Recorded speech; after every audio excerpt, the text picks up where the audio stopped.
February 14th meeting of the Education Committee to order. First up, we would like to hear from Brian about the rules of order.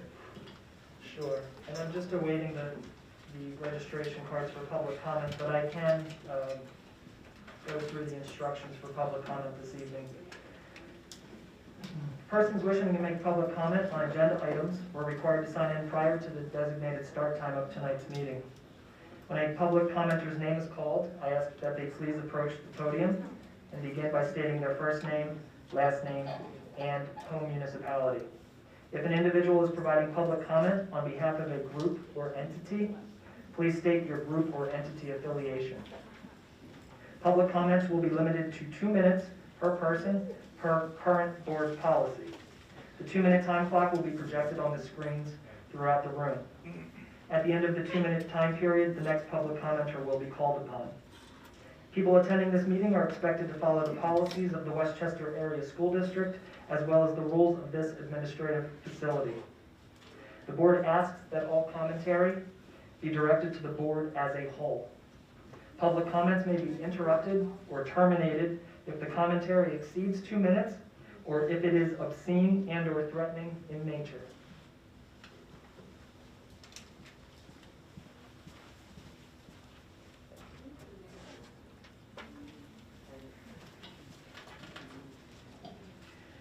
Okay, welcome everybody and happy Valentine's Day. Thank you for coming to spend your Valentine's Day with us this evening. My husband is here. This is how we're spending our Valentine's Day. We have a very full agenda this evening, as I think everybody knows, with several items of particularly high interest on the agenda. We look forward to comments from the audience, and we understand that many people feel very strongly about some of the items on tonight's agenda. However, we do ask that you remain respectful of your fellow community members and of the board and the administration. As you know, we will be considering a proposed revision to the district's health and safety plan. Since some audience members may not be intimately familiar with how an education committee operates when policy decisions are being considered, I would just like to describe how this process works so that there's clarity in the room. So the first thing that will happen after we approve the minutes is that we will invite public comment. After public comment has concluded, public comment occurs first, and then we approve the minutes. Comment on the minutes. And there may be comments on the minutes. That's going to be a long night, so maybe not. And then we will turn to the next agenda item, which will be the review of the proposed revision of the district's health and safety plan. So there's a few things to note about this process. The first thing to note that this plan is only being proposed tonight. It is being proposed by Dr. Sokolowski to the Education Committee. The Education Committee is 4 members of this board, not 9 members of this board. So Dr. Sokolowski will present his plan to us. After he makes his presentation, the Education Committee will ask Dr. Sokolowski questions about the plan and engage in a discussion about it. We will also invite our non-committee member colleagues to comment at specific times as well. Only members of the Education Committee can propose amendments to the proposed plan, but we can propose amendments to the proposed plan. Once an amendment is proposed, it may be discussed further, and then the committee will vote on whether to accept the amendment. Once there are no further amendments that are introduced and voted on, the Education Committee will then vote on whether to advance the plan to the full Board of Education. And that meeting, the Board of Education meeting, is on February 28th. If the plan is advanced to the full board, the board will vote on whether to adopt the new plan at the February 28th meeting. At that meeting, there will be additional opportunity for the public to comment on the plan, for the board to discuss the plan and consider and propose amendments, and ultimately to vote on whether to adopt the plan. So that's what's happening here tonight. Dr. Sokolowski is simply introducing his proposed plan, and we're going to discuss it, determine if we would like to approve amendments to it, and then decide whether or not we're going to advance it to the full board at the next board meeting on February 28th. Another thing to note, we have a bunch of other important items on the Ed Committee agenda tonight. We'll also be discussing new board policies regarding charter schools, reviewing the district calendar, and reviewing the 2022 to 2025 comprehensive plan. So with that, I would like to start the meeting and ask for the approval of the January 10th, Oh, sorry. We'll go right into public comment. Oh, public comment, I'm sorry. I would like to invite public comment. Thank you very much, Dr. Shaw. At this time, I'm going to start by calling the names of the public commenters. First will be Harvey Bauer with Jessica Bordereau on deck.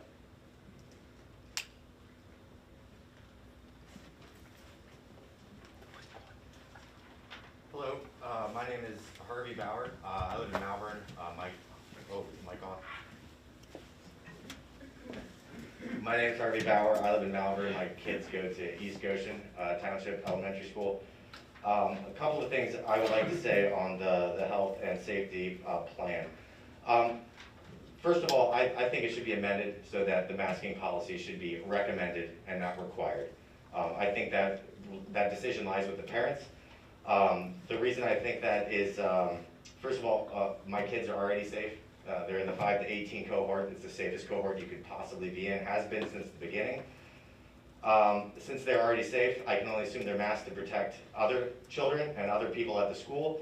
If we're talking about adults, they have options. They can get vaccinated, they can protect themselves, and frankly, that's their job.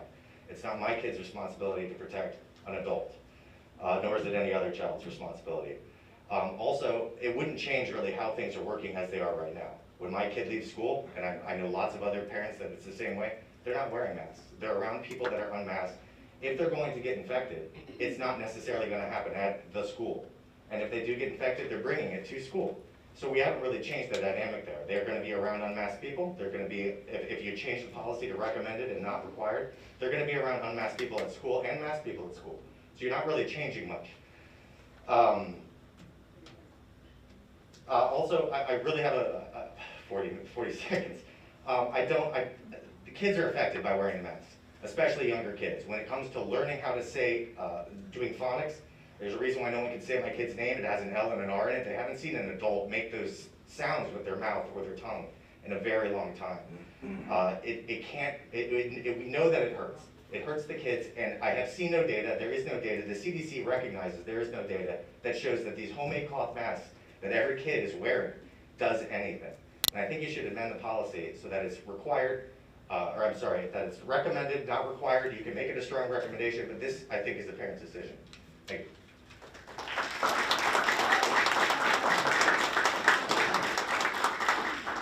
Next up is Jessica Bordereau with Virginia Burton on deck.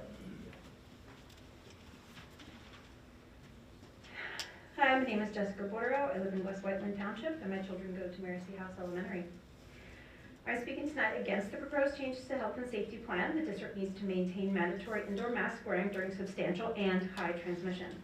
CDC recommends indoor masking during times of high and substantial transmission, as does the AAP and the Chester County Health Department.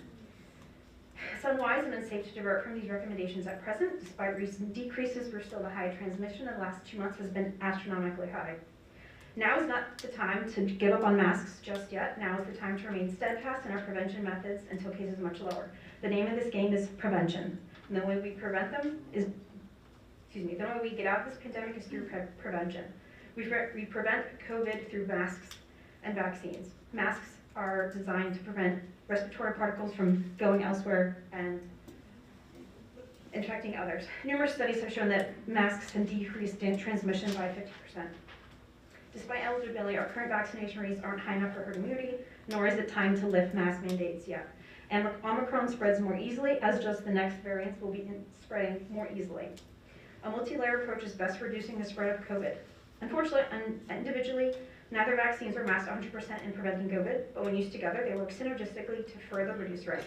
It's much like using 2 forms of birth control to prevent pregnancy. No method is 100% effective except abstinence, so use a backup method to further reduce the chance of becoming pregnant. Does that mean birth control doesn't work? Absolutely not. But in terms of COVID, abstinence equates to never leaving your home. For most people, that's unrealistic. We all want our children in school and to move forward with our lives. Therefore, you back up your vaccination with a mask for greatest protection. The only tools we have to combat and prevent COVID are vaccines and masks. Lifting mask mandates strips away a key layer of protection and leaves our children more vulnerable to COVID. Keep our students safely in school with continued mandatory indoor masking during substantial and high transmission rates. Thank you.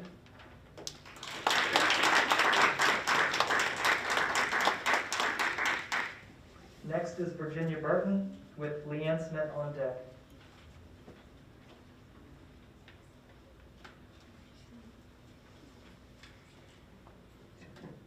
My name is Virginia Burton, Westtown Township. I'm a mom of 8 with twins in 2nd grade, and I'm here to support changes to the safety plan which would allow masking choice for families. Dr. Rubin, director of the CHOP Policy Lab, stated in an NBC interview last week, the risks in terms of their mental health, in terms of continued learning loss, are far greater than the virus itself. We have to start recognizing that these choices have to return to families. Other people's safety no longer rests on whether I do or do not wear a mask. It rests on them making the decision to get vaccinated and wear an N95 mask, which offers the absolute best protection against COVID. What no one wants to say is that people don't really want to wear an N95 mask because it is less comfortable and more costly, so we're going to make everyone bend to our will and wear cloth masks instead. This really doesn't make sense anymore, and it's time to put the decision back into the parents' hands. I made the mistake myself of assuming my children were fine. My one 2nd grader has a lot of sensory issues, and though he stopped complaining about the mask, I didn't realize he was just suffering in silence until I began to see his happy spirit begin to fade away. My other 2nd grade student had no issues wearing a mask, but doesn't wear one outside of school, so I was completely blindsided by his reaction when we received our exemption for masks. He was terrified and emphatic that you could not be safe in school without wearing a mask, but somehow he felt safe everywhere else. We've been so busy believing that they are resilient that we have failed to have conversations with them to be sure that we are correct. We must realize that we are creating anxiety and fear for some of these students that could have a significant long-term impact on them. I have spoken with teachers from various school districts, and they have genuine concerns regarding the social and emotional state of their students. They express that they don't feel they can speak at a board meeting or on social media regarding their concerns because of the backlash they could receive from those who are against dropping the safety precautions. If teachers can't raise the red flag to administration and board members, we have a serious problem, and it is placing children at risk. I'm here tonight to simply try to speak the truth to you in love. Thank you. Thank you.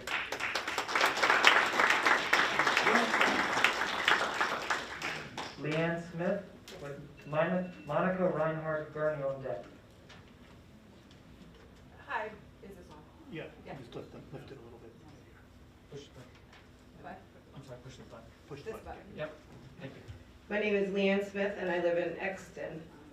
I come today as a concerned parent in regards to the continuation of masking our children from ages 5 to 7. I'm concerned about our children's social and mental health. I just pray we haven't done irreversible damage to our children. All I'm asking is that masks be optional in our schools. I'm upset when my 1st grader cries about having to wear a mask for 7 to 8 hours a day. I'm concerned that some teachers don't even know what he looks like. More specifically for grades 1 and kindergarten, they don't know what normal school looks like, as they started remote, then hybrid, then in-person and social distanced while wearing masks. How is wearing a mask for that long healthy for our children? As a parent, I've never hesitated to stick up for my children, and I'm upset with myself that I took 2 years to do so. We are exhausted with trying to keep up with the changing rules and regulations regarding COVID and schools. In fact, Governor Wolf ended the mask mandates for PA schools on December 10th, 2021, yet our children are still wearing them. Some PA school districts have made them optional. It's time for ours to do that as well. If we follow the science, we also need to follow the science that states that children are the least vulnerable with becoming seriously ill with COVID. A recent study by Harvard Health on January 26, 2022 stated that very young children can develop COVID-19. Many have no symptoms.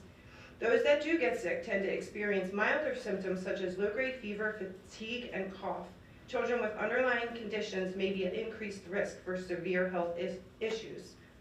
We've always done what we think is best for our children, except for the past 2 years when we felt our hands have been tied.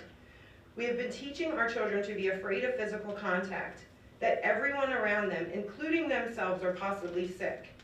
We are trying to lessen the worries of adults, but at the sacrifice of our children. It has to stop. The plea is simple: put control back into the parents' hands when it comes to their children.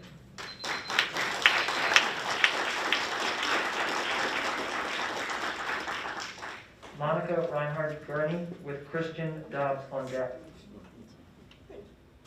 I'm going to lower this just so people can hear me.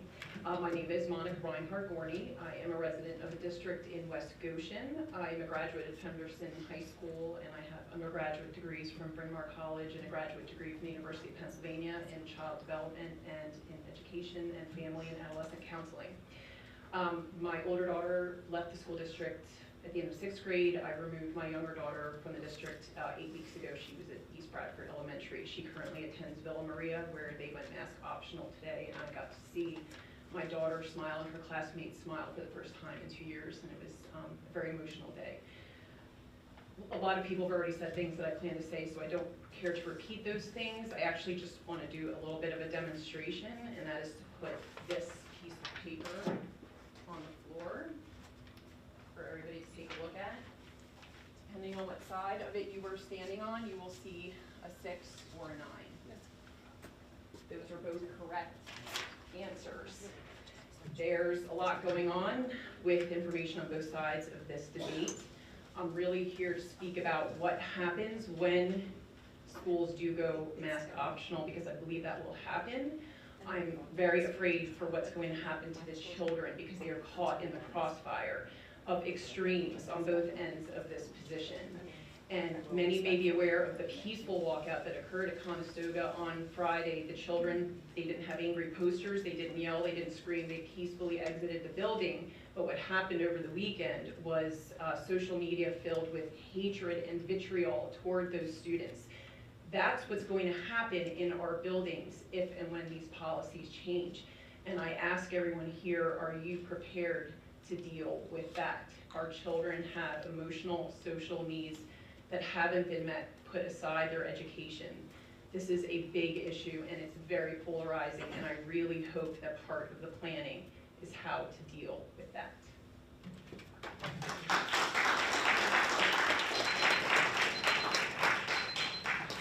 Christian Dobbs with Chris McCune on deck. Hi, my name is Christian Dobbs. I live in Westchester.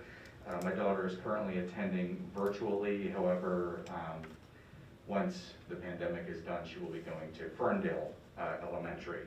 And I'd like to speak out in favor of keeping the mask mandate in place. I've heard it said already that Governor Wolf removed the mask mandate. He actually did not. The Pennsylvania Supreme Court said that his directive that all schools had to be masked could not be made at the state level. That decision should reside with the school boards, with you guys at the individual level. As it stands now, we have lost nearly 900,000 people in this country since the beginning of this pandemic.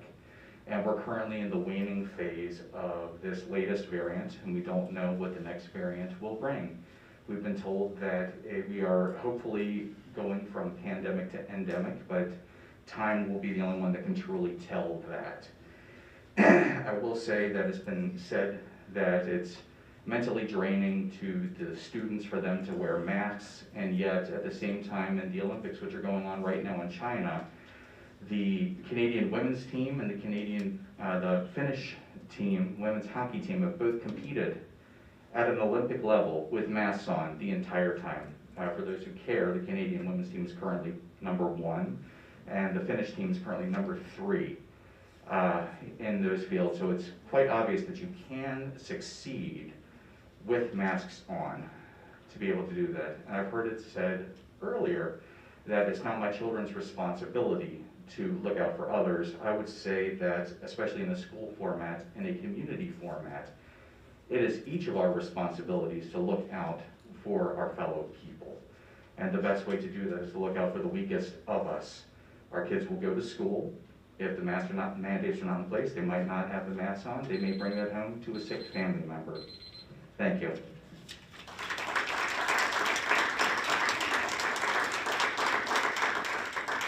Chris McCune with Steph Anderson on deck.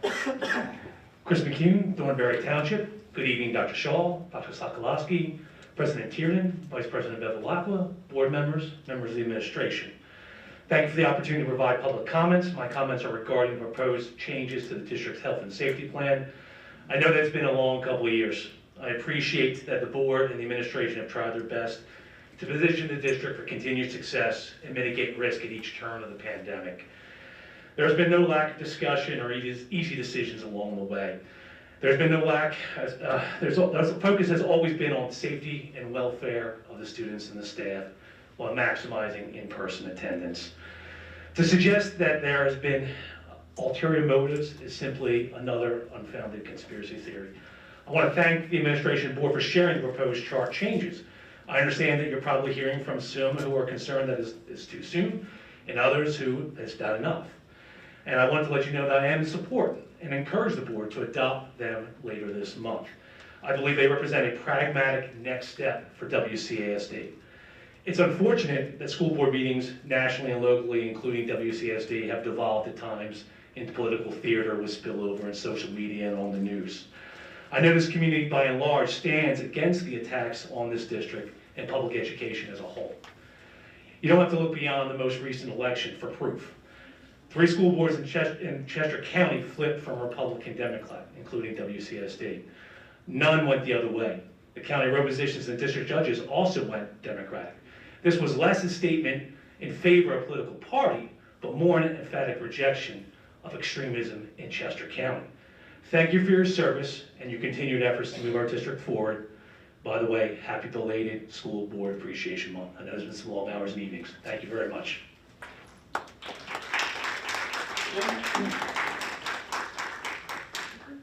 Melissa Bennett with Katrina Nolan on deck.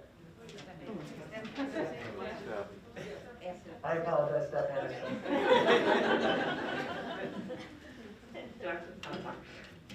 Stephanie Anderson, West Goshen Township. I echo Chris's sentiment that this has been like maybe the longest 2 years of my life. And I'm here tonight to support the suggested amendments you have suggested to the health and safety plan. I think it makes sense where we are in the pandemic. It feels, I don't know, really good to be in a different place than we were even a month ago. And I think it makes sense to make amendments to the metric-based system that we have to transition out of masking in a healthy and rational way. With that said, I would encourage you to maybe clarify some of the vague portions of the plan. For example, the terms recommended versus optional, I know, is confusing, and so if there is not a difference between the two, maybe just use one of the words. If there is a difference between the two, make that difference explicit so that it's very clear for everybody. And I would also say that all 3 of the high schools have preschool programs in them with kids ages 5 and under who don't have the eligibility to be vaccinated, and so I really want them to be considered in the health and safety plan. And I really appreciated the comments from, is it Monica? About the transition that the students and teachers are making from masking to potentially optional masking. It is going to be a big change, and I think taking that into consideration makes a lot of sense, and whether that's conversations at home and conversations with teachers, but it's something that we should definitely prepare the kids for. So thank you.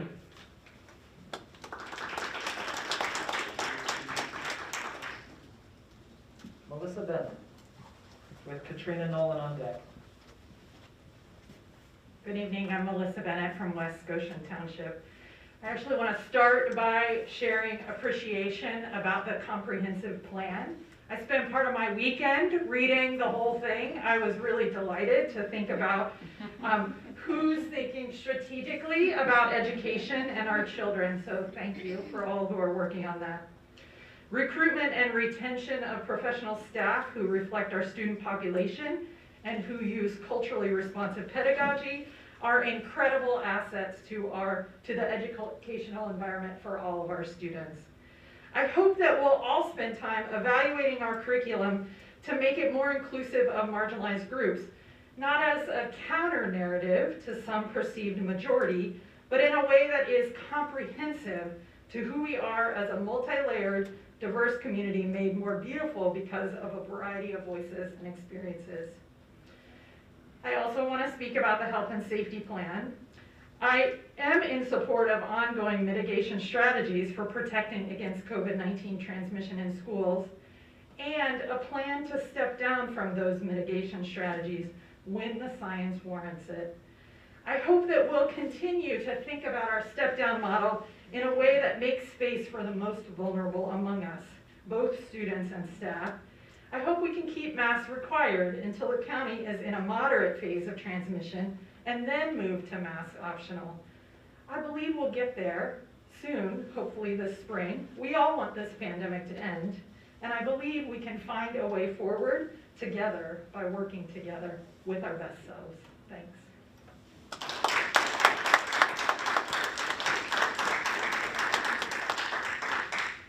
Katrina Nolan with Neil Weissman on deck. Dr. Katrina Nolan, West Goshen Township. I want to start by thanking the administration and school board for following the science throughout the course of the pandemic. I was raised by a doctor and a nurse who inspired me to follow my love of science and become a virologist.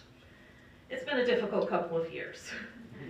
As a mother of three, one in middle school, one in elementary school, and a 2-year-old at home, I've been vocal about the importance of a layered mitigation strategy to reduce the spread of COVID-19 in our schools. Tonight, I support the metrics-based approach presented, with one important exception. I think masks should still be required during periods of substantial transmission. CDC guidance has not changed. They endorse universal masking in schools. Last week, Dr. Walensky made a statement that they have and continue to recommend masking in areas of high and substantial transmission. That is essentially everywhere in the country in public indoor settings. Compared to many areas of the country, Chester County has a high vaccination rate, but only 54% of our 5 to 19-year-olds are fully vaccinated, and none of their siblings under 5 are vaccinated. The news last week of a delay to the vaccine for this age group was a blow to many of us who have been diligently protecting our children from a virus that can impact children. Will my 2-year-old be fine? Probably. But why take a gamble on the risk of hospitalization, MIS-C, or long COVID? As I've stated in past meetings, I think spring will bring relief and that we'll hit moderate transmission levels where masks can be optional. We all want that. Until then, let's continue to be good examples for our children and mask up to protect those most vulnerable. Thank you.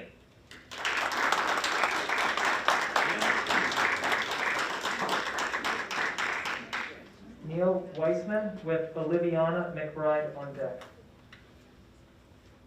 Neil Weissman, East Bradford Township. I'm sure many of you have seen or at least heard about the video of children in Las Vegas shrieking with delight that they do not have to wear masks anymore. Challengers may say that this was staged or orchestrated, but the reality of the message from these kids is undeniable. The masks have to go.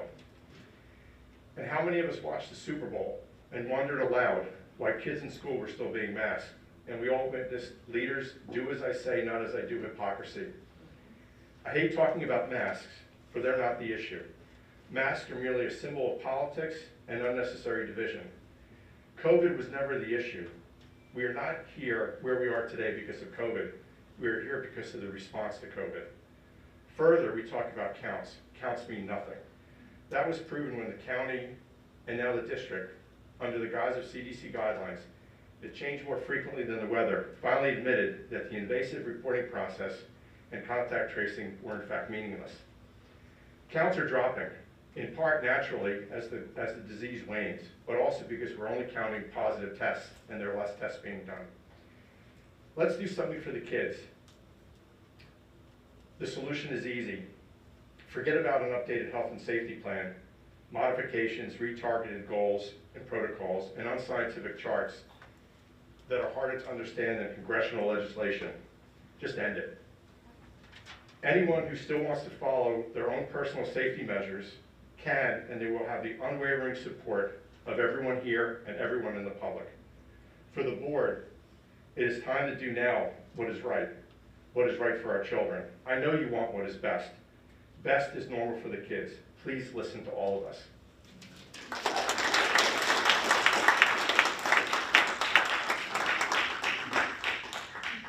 Oliviana Mcbride with Matt McKenzie on deck.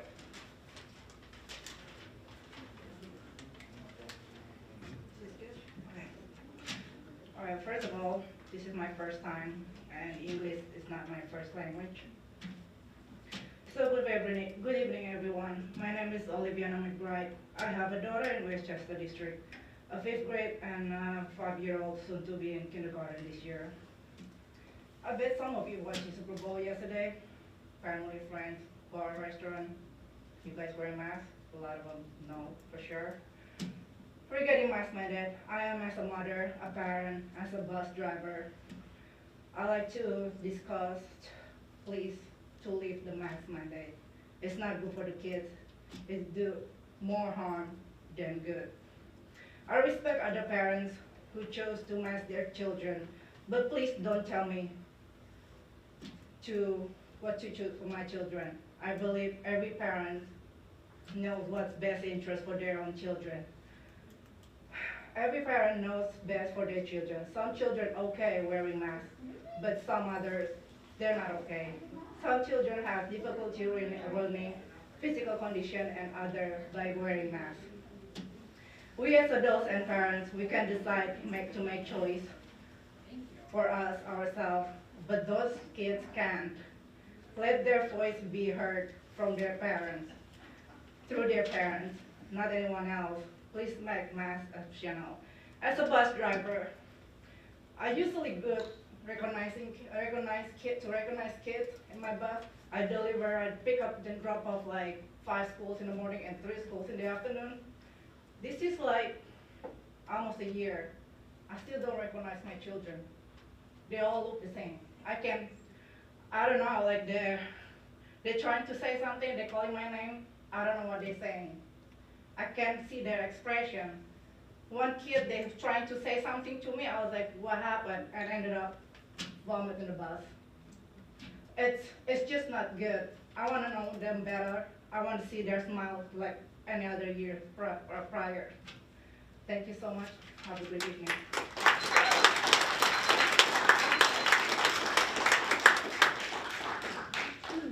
Matt McKenzie with George Nestor on deck.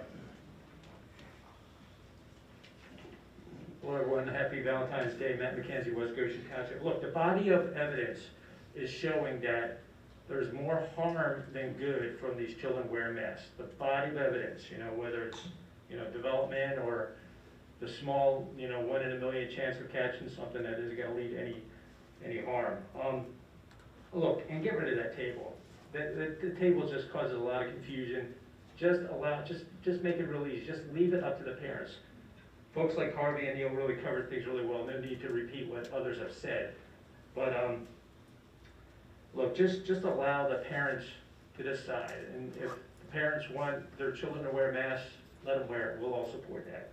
I don't want my child to wear masks, and I don't want other parents to have to put masks on children that don't want them either. Okay, thanks so much for your time.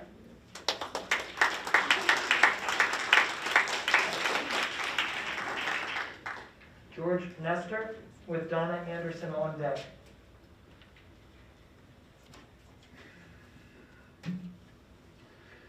George Nestor, West Goshen.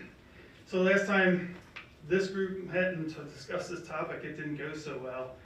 Despite the requests, there were even disrespectful and demeaning comments from the board members themselves. But now the narrative is crumbling.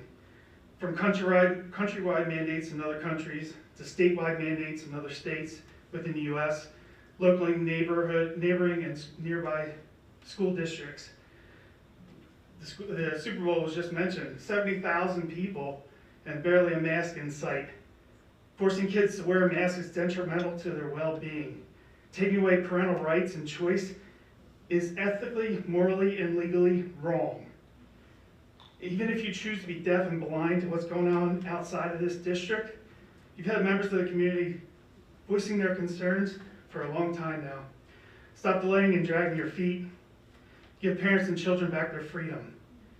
I can only hope that we'll actually have some productive discussions on this topic tonight and not a repeat of the last time.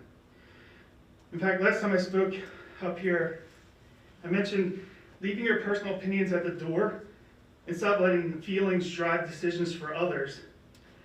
If you're not able to do that, go ahead and recuse yourself now. If you choose not to, then hopefully the recently filed petition for removal of school board directors will only help light that fire. Thank you.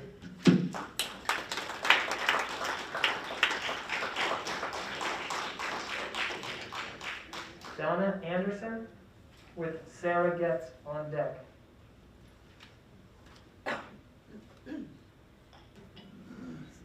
Donna Anderson.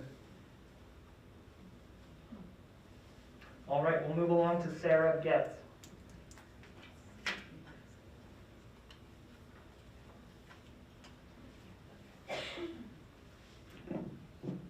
Sarah Getz, East Bradford. I have a child at Hillsdale and a preschool child at East High School.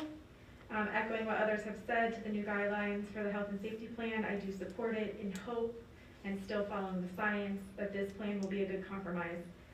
I do want to make sure that it is known and evident that the 300 or so high school students working with the preschoolers will continue to mask.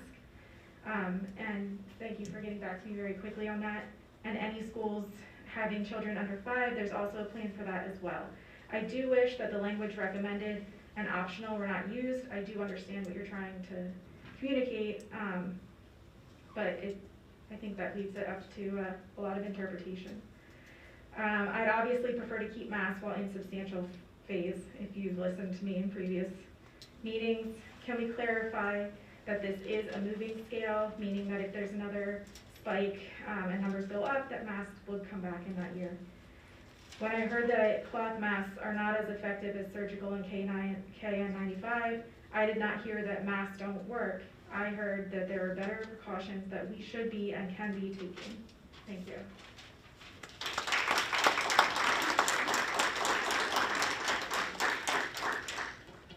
Jody Naraki with Megan Rycob on deck.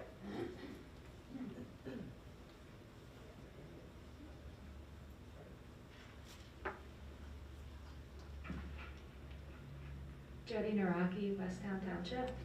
I have a son at Starkweather and a 3-year-old in preschool at home.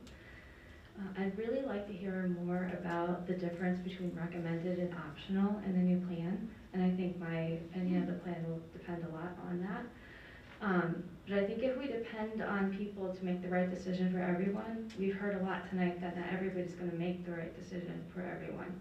So unfortunately, I do think that we need to make these rules for the children. I'd like for you to consider that the CDC did not update their recommendations around masking in K-12 schools. They still recommend that everyone masks. Omicron was mild. The next variant might not be. We still don't understand the long-term effects of COVID. Small children, like my son Stone, cannot be vaccinated. We have small children enrolled in the preschool in our high schools. There is precedence for parents to successfully sue school districts if they can't get adequate education for their special needs children, if masking becomes optional. My brother teaches in PV, we've seen it happen there, and we don't want the legal fees for that here. It is common courtesy in many countries to wear masks when someone is not feeling well. Masking really shouldn't be an issue. And the majority of parents in the district would like to keep masks when necessary at moderate or above spread. And honestly, my kids don't mind wearing a mask at all.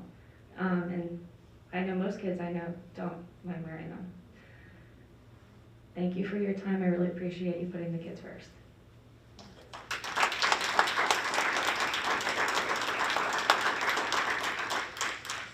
Megan Rycob.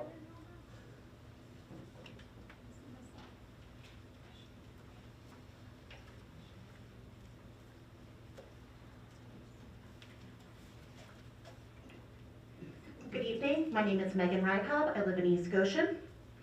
I think a health and safety plan with clear metrics and definitions is key. It can easily work like a ladder and allow us to step down when warranted and step up again in the event of potential future waves.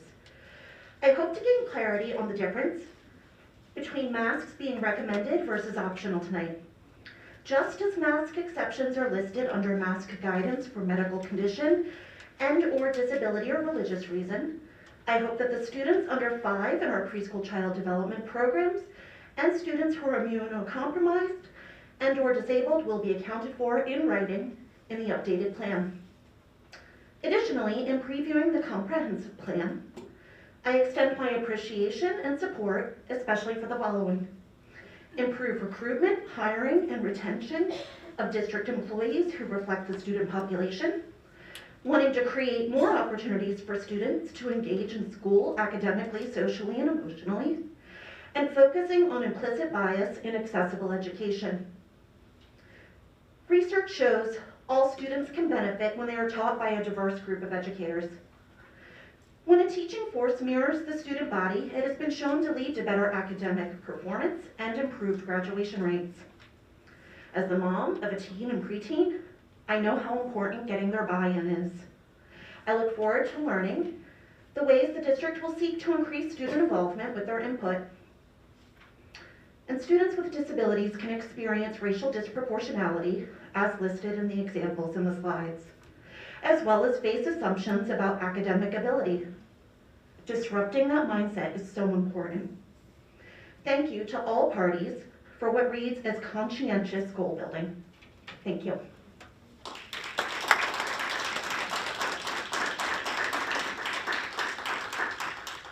And last call for Donna Anderson. All right, Dr. Shaw, that's the extent of public comment. Thank you very much, and I want to thank everybody for their comments. I want to thank you for your thoughtfulness and your respect. I know that this is an issue that a lot of people feel strongly about. So with that, we will turn to approving the minutes of the Education Committee. We good? Okay. Yes. Education Committee members, do you approve the minutes? Yes. Okay, the minutes are approved. Okay, next thing on our agenda is the health and safety plan. Dr. Sokolowski is going to walk us through that. Thank you, Dr. Shaw. I would also like to thank everybody for coming out this evening, as well as your input, particularly over the course of the past month, whether that was email, phone call, or just conversations that I had with parents when I may have been at schools or events. Greatly appreciated. What I am feeling tonight from this group is just a great degree of care for kids. We want our kids safe, we want our kids excelling in schools, and that is definitely what's resonating with me. I know it is Valentine's Day, and I know we think about our hearts, we think about our loved ones, but especially thinking about our children. And that is absolutely coming out this evening, and I greatly appreciate all of you being here tonight to share your thoughts. Last month in January, we did review our health and safety plan at our education committee meeting. At that point in time, everyone is well aware that we were really in the midst of the surge with Omicron. We saw case counts in our schools at very, very high levels. We also saw great challenges every single day, just challenged to be able to staff our building. And I want to thank Dr. Reynolds, our assistant superintendent, Dr. Sarah Misted, our director of elementary ed, Dr. Tammy Florio, our director of teaching and learning, Dr. Jeff Ulmer, director of HR, and Dr. Leanne Ranieri, our director of pupil services, for coming together just every night, late into the night, in the morning, making sure that we had our school staffed. So I just wanted to thank all of you for all of that hard work during the month of January. So some guidance I just wanted to share. Some of this is just a little bit of a repeat. As we know, back in December, over winter break, that Monday, we know that the CDC changed their guidance for quarantine period from 10 to 5 days. If students were asymptomatic, they could then return to school, but they would be required, whatever their school setting would be, to continue to wear a mask. January 20th, I believe if I remember right, that was a Thursday, the Chester County Health Department they discontinued the authority for schools in Chester County to conduct contact tracing. That was a significant change. Fortunately, at about that same period, we did start to see a sharp decline in cases both amongst our students and amongst our staff across all of our schools. And that is something there, just in the third element there. The school district, we do still continue to watch the data. We watch the trends. We take a look at attendance rates very carefully. We look at our building-specific data. We also do take a look at the data across the county. The masking guidance, as many of you did share tonight, the CDC still recommends masking in K-12 environments. We know, as I mentioned before, that with that change to quarantine, if students are coming back after testing positive, if they were asymptomatic after that 5th day, they would have to return to school wearing masks for an additional 5 days. In the Westchester Area School District, we of course grant medical exceptions for students who may not be able to, because of physical situations, may not be able to wear a mask. We also accept, for religious reasons, a mask exception. And this slide here just simply shares with you the data from a period in the fall of October 4th all the way through Friday of last week, February 11th. And you can see quite clearly there that in that period of January, particularly in the middle of the month of January, we were at really our very highest levels, and with a positivity rate in Chester County of about a little bit over 30%. The chart to the right shows you the incidence rate per 100,000. The lighter blue is the Westchester Area School District counts, as shared out by the Chester County Health Department. The darker blue would be across the county. I do think it's important not only to look at the data that is specific here to Westchester, but Chester County as being a county where folks may live in Avon Grove, but they might work in Westchester. A number of our teachers live in Downingtown. So our communities are interrelated, and it's important, I think, that we not only look at the data here in Westchester, but we also take a look at it across the county, and even have a sense as to how the region, how the state may be impacted. Of course, what we're seeing right now in the state of Pennsylvania, largely in the Northeast, has been a very sharp decline in cases. So for the most recent week of February 11th, you can see that for the county, the incident rate per 100,000 was just 157. That came down almost tenfold from that period in January, where it was over 1,100. And as you can see, Westchester trends a little bit better. That rate for the school district was 116. And by school district, we're not just talking about our students, but we're talking about anybody who is a resident within the Westchester Area School District. And there is the specific data for, you can see the cases per month at our schools. So that includes elementary there to the left, and then as you progress through those bar graphs, middle schools, high schools, and then non-school personnel included in that slight blip that you see in yellow. And then over to the right, you can see the COVID cases per week going back to that December, that winter break period, where we came back after winter break with very, very high numbers. But you can see where the week ending last week, we just had 46 student cases with 5 staff cases. So it continues to decline. It was moving at a rate which was really exponential, but as those numbers are becoming a little bit more reduced, it's not just exactly cutting in half from the week before, but you can see the trend is really very consistent. This, as we've spoken about tonight, this is the chart that the Chester County Health Department has shared since the start of COVID, and moving to what our current chart looks like. And this was a plan that when we originally passed it back at the end of June, we were, as a school district, entirely going to be mask optional. And throughout the summer, we had a very extensive summer program in our buildings. We were in low, we moved to moderate. We did not have, during that time period, a single case amongst our students or amongst our staff that were attending our schools. So again, there's some local data, there's some history, but I also recognize that as variants have come along, conditions have certainly changed. And our current policy for our health and safety plan has us wearing masks if we are moderate all the way through high. And I shared with some folks by way of email or phone call conversation the last week that we were in a substantial level was the very last week of October. And at that point in time, we only had 12 student cases across the district, and that would be about 0.09% of our student population. So for substantial in Westchester, there is at least a history of looking at the metrics where those numbers in substantial tend to be kind of low for the Westchester area school district. So tonight, I just want to, in the next slide, show everybody what I would be proposing to the Education Committee and for discussion, certainly with our committee tonight.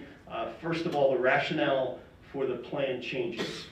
So one, and I think most important, we began the school year with our students from kindergarten largely through 6th grade who were not eligible to receive the vaccine. We all know that that changed really in that midpoint of November, but it did take time because it's a two-dose vaccine that students really needed until that 3rd week of December, and then for families just simply to have time. And so that's a big change. We also know that our 12 to 17-year-old students, they in early January became eligible to receive the booster. So that's another important change. As I noted before, the Chester County Health Department has ceased contact tracing in schools. So the concern that we had then, and in terms of masking, was such that if you were a student in a school and your classmate tested positive, but you were wearing a mask and your classmate was wearing a mask, in all likelihood, then you would not have to quarantine. So that was something that we knew would support our mission of keeping kids in person, which we have been able to do throughout this year. We have not had to go to a remote setting. We know now, too, that since I believe that 3rd week of January, cases have sharply declined. So that is something in terms of conditions and being responsive to conditions, it's very important. And that last bullet point there, just noting again that when the district was last in substantial, that represented just 0.09% of active student cases during that week. And I would also just mention that this plan that I would be putting forward tonight, it will be responsive to changing conditions. And so should we return to a level of high, we would require our students to wear masks. I would also look very particularly as to how our particular schools are doing. And if we were to see a student population have 5% active cases, we would require that building to wear masks. All right, it may be the case that the county is at a different level, but if we see something that local that's that concerning, we would move in that direction. And so as you have seen, and this was an email communication that went out to parents, and of course over the weekend, this presentation was available to all of our parents. The recommendation tonight would be that we would still be requiring students in a high level of transmission, that masks would be required, and that students and staff.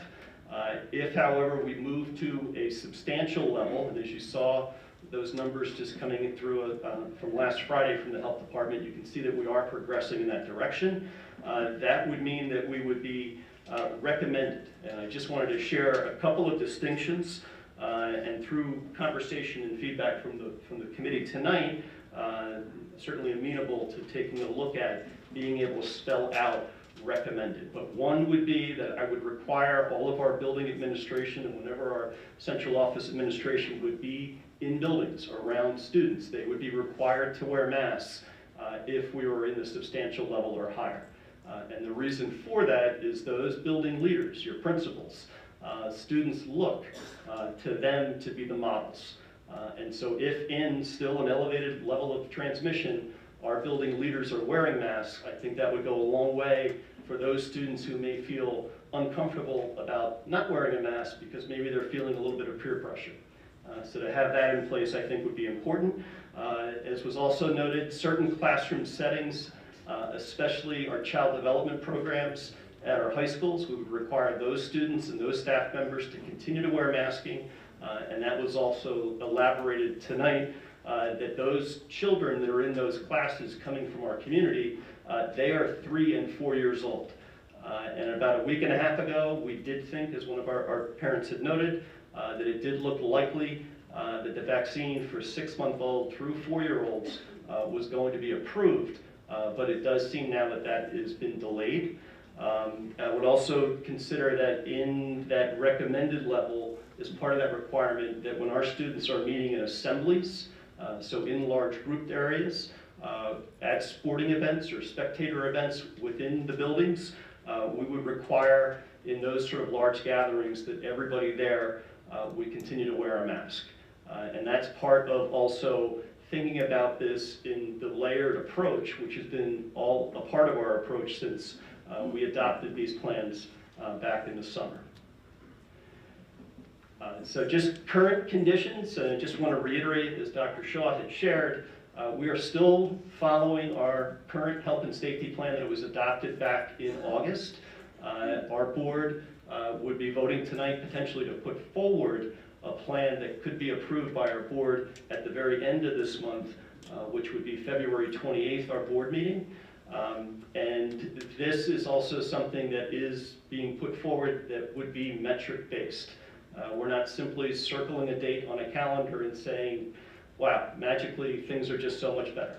But we would continue to tie it to metrics. We would continue to be able to be responsive. So Dr. Shaw, just wanted to provide that recommendation for you and for any comments, any feedback, any questions from the board. I have with me Mrs. Marilee Jardinier, who's our coordinator of health services across the district, who works really most closely with all of our nurses. And just thank you, Marilee, again for your team's tremendous work really over the past 2 years. Thank you. Thank you, Dr. Sokolowski. And I also want to, I think this is obviously the most public setting in which we get feedback, but many, many parents or community members email us. They email Dr. Sokolowski directly, they email the board directly, they call Dr. Sokolowski. There's a lot of feedback that we have been getting about this plan, and that's exactly as it should be. This is the point in time where we deliberate a major policy change. And so I am very happy tonight that we have the opportunity to respond to Dr. Sokolowski's plan. And so I just want to open it up to my fellow committee members and see if you have any questions or anything you would like more information from with regard to this plan. I can start. I'm really not clear on, thank you so much for the thought that went into the plan and the revisions, but I'm not clear on the 5% incident rate increase. It just says should incidence levels spike again. It doesn't really give a clarification on what that spike would need to be for a school experience 5% or more. So could you just elaborate on that a little bit? I did take the time this weekend and I updated that slide. So what appears presently on the display identifies, I took out the term spike because you're exactly right, spike is not a metric. And the metric that I have put forward there would be 5%. And why 5% was selected because that was the positivity rate for the threshold of moving out of low. So it does have a tie back to the metrics that we've previously been using. So if it's a county incidence or school incidence, it's 5%? It would be, if that is a school specific. So if we had a specific elementary school where we had 5% of the students were currently had active COVID cases, then we would require that school to wear masks until such time that those numbers came down. Just help me out here. Did you take out the word spike in that? I took out the word spike because it's not metric based. Thank you. And my second question is, I don't know if this will be asked by one of my fellow committee members, but I'd like more information on optional versus recommended, like crystal clear, because it's a tough term and both are somewhat vague. Right, so I would go back to the document that we shared with the board in August, where we would spell out specific aspects such as that. But coming to tonight and having some conversation and also wanting to be thoughtful to the feedback that I received from the community, that is something that can be further spelled out. And I think that kind of leaves us with two choices, either to clearly define optional and clearly define recommended. Sorry. Or, as one of the commenters suggested, just choosing one of those. And I was curious as to other committee members' thoughts on whether we choose either just one, either recommended or optional, or would it be enough to more specifically clarify what each of those terms means in the policy? Could I just add a point to his point? I think it's difficult to manage gradations of that because of interpretation. And I would add that I appreciate your suggestion that students are influenced by the leaders in their buildings and that that's what you're trying to get at with the difference. And that, well, I appreciate that, especially at the upper grades, students have very little contact with building administrators, and so perhaps expanding it beyond administrators to teachers would accomplish that goal more clearly. The one distinction I would make between the teachers and the administrators, what I would foresee for teachers, especially when I'm thinking about teaching children how to read and how to make sounds and how important it is for students to be able to see the faces of their teachers as they're learning those types of things, I think is critically important. I would still think that many of our teachers, as they're traveling from point A to point B in a building, would probably still choose to wear a mask. But in those educational settings, to be able to have the teacher be able to decide when is most appropriate for me not to wear the mask to enhance the instruction, to enhance the engagement for students, and then also for them to decide when it's more appropriate for me as a teacher to wear the mask. Those are the thoughts there. How is that defined by this policy? Well, so for staff, that other than administrators, if we are in that recommended, which would be substantial, then we are recommending to all of our students, all of our staff, that they wear masks. So it is strength of language, but then also under recommended, we would have certain settings where we would still require that folks would wear masks. So I think one of the questions here though, and for me, is you gave us a PowerPoint presentation, but the actual policy document that we will be voting on is not a PowerPoint document, correct? It would not be a PowerPoint document. That was about a 3-page Word document that I would then update prior to the board voting potentially at the end of the month. Okay, because I think a lot of these clarifying questions didn't make it into the PowerPoint, are clear in your head, and if we're good with those clarifications, they could show, you could put them into the formal policy document that then, if we advance it to the board, then the board would be able to see all of this. Absolutely, and it's also, too, just the opportunity to be transparent about taking all feedback. Dr. Shaw, I'd like to propose that we make amendments to the policy to specify a very clear distinction between optional and recommended. Okay. Would you like to discuss that, committee?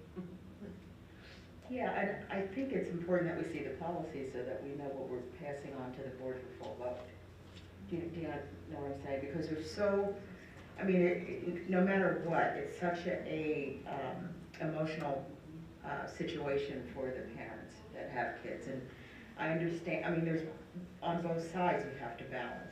So I want to have as much information as humanly possible so I know what I don't want to vote on something that, it's not what I thought I voted on. I would second that the more we've seen of that document and can be specific about language and its intent, the more comfortable I would feel. So I certainly can provide that in future documentation. Here would be the important things to understand when we are required, which is pretty straightforward. Here are the delineations, the distinctions when we are recommended, and then here also are the important distinctions, understandings when we are an optional. I can certainly do that. So for this evening, we could request that Dr. Sokolowski provide that additional information.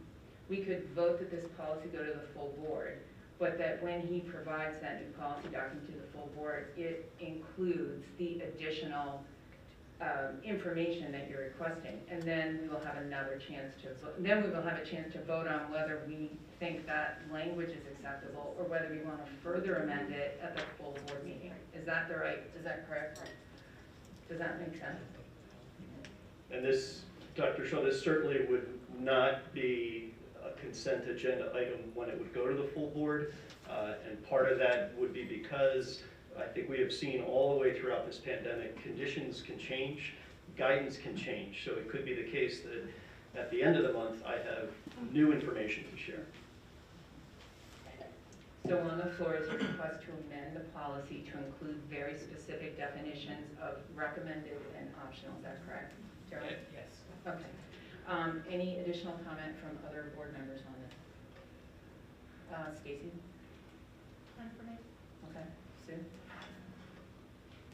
With the addition of the filled-in portions that are not so clear with the chart, then I say we should go to the full board for the end of February so that there can be a full board discussion and vote at that time. Okay. Gary? Yeah, I'm good with the change, with the clarification of recommended and optional to make sure we're very clear within the policy. Karen? I have no comment. I am also good with the change. I think we need to be very explicit with what is in that policy. So I support what you're saying. Okay. So shall we go? So did we already vote? Could I actually ask one question first, though? I'd like a little bit of clarification. I know we've had some of it on why we're talking about making this change at substantial versus moderate, and I know we'll talk about that more at the full meeting, but just a kind of like quick sum up of why that is. Yeah, the best rationale I have, and again, it's staying metric-based, that as I shared, when we were in the very last week of October, we had actually toggled back to substantial. And at that point in time in the Westchester Area School District, we had only 12 student cases. So substantial for the county, if I remember right, the incidence rate then was at about 83.9, if I remember right. But then the week thereafter, it definitely toggled back. And we know, up until a few weeks ago, we had seen a steady increase in cases. So a lot of that, Dr. Dietrich, is because of the experience that we saw here in Westchester. And again, that importance that we are looking as we're adapting this plan, that we're not only looking at the metrics that come by the way of the Chester County Health Department, but we're also accessing the data points that we have within the school district. So if I'm understanding correctly, it's that there was a certain variation between our numbers and the county numbers. We were not the part of the county with the highest rate of infection at that point.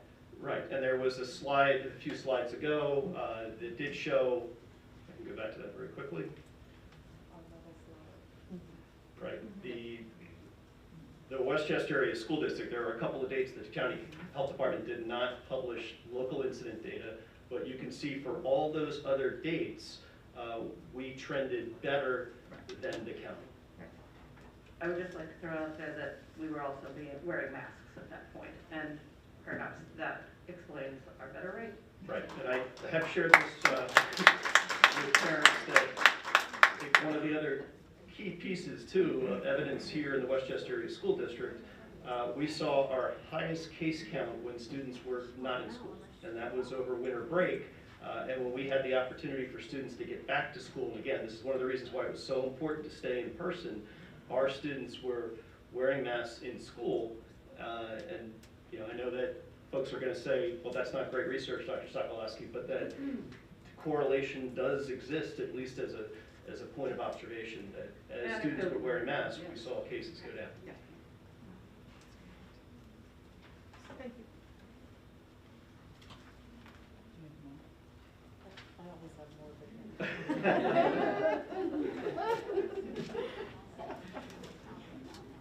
Yeah, I would say,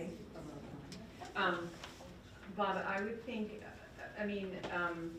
one of the things that I found really compelling that we discussed about tonight is the well-being of those children in the high schools that are not able to be vaccinated. Could you clarify for us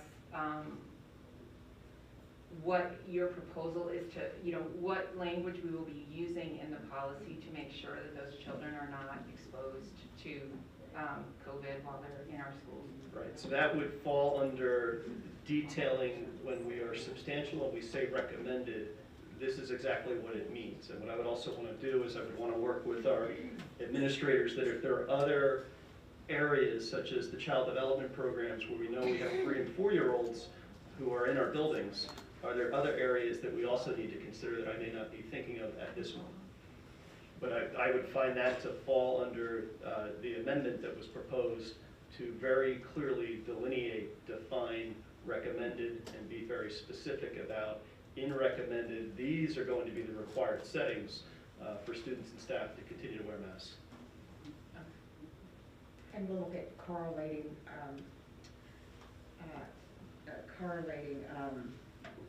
guidelines for social emotional learning as we go through this masking, unmasking, optional masking, recommended masking policy, correct? Because I think someone mentioned the impact that has on the students that are in school.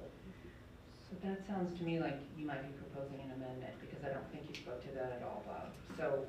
No, I would say that where I believe I had spoken to it was about the building administrators still being required to wear masks when we're insubstantial, so that students see that those leaders are providing that example. Right. However, I can certainly work with our team here And we can do that on in pupil services. Yeah, trying to spell out, here might be some communications that we would share with teachers, with classroom teachers, to be able to communicate with students and to make them feel comfortable should we be able to move into a recommended status or an optional status. I can tell you too that some conversations that I've had with local superintendents where masks are currently optional, most often students are still continuing to wear masks. They have not reported to me that there's much concern for students feeling uncomfortable because of making that choice, but I do want to be cognizant of at least addressing it before it becomes a concern here in Westchester. I have a question. We're not done here yet, though, just with regard to that. Are you proposing an amendment to explicitly include a requirement that the district address socio and emotional learning issues when the mask policy changes? I think we can take care of that under pupil services. So you don't want it in? I don't think we need to connect. I don't think we need to connect. But what I would say is we're already right now through this Right. conversation making that connection. Right, and we'll have a further conversation about it in pupil services. Okay, so is the committee? So my comfortable with no answer to the amendment? question is no, we don't have Okay. to amend that portion for that. Okay, great. Stacy? Thank you, Dr. Shaw. So back to the example that Dr. Shaw presented with respect to a child who can't be vaccinated. I'm trying to understand, it's sort of hard to nuance without reading all of the scenarios and use cases of the policy, but would it be a correct interpretation that there would potentially be a requirement of a child who can't be vaccinated to be masked at those higher levels, like when it's recommended? Or I'm concerned that like we're putting a focus on the status of a child who may also have another mitigating reason for not being masked, and I don't think being unvaccinated is an automatic assumption of that masking is an appropriate choice. Right, for that so child. very good question, and with that, what I would see is the continuation for students to be able to receive medical exemptions or religious exemptions. Thank you.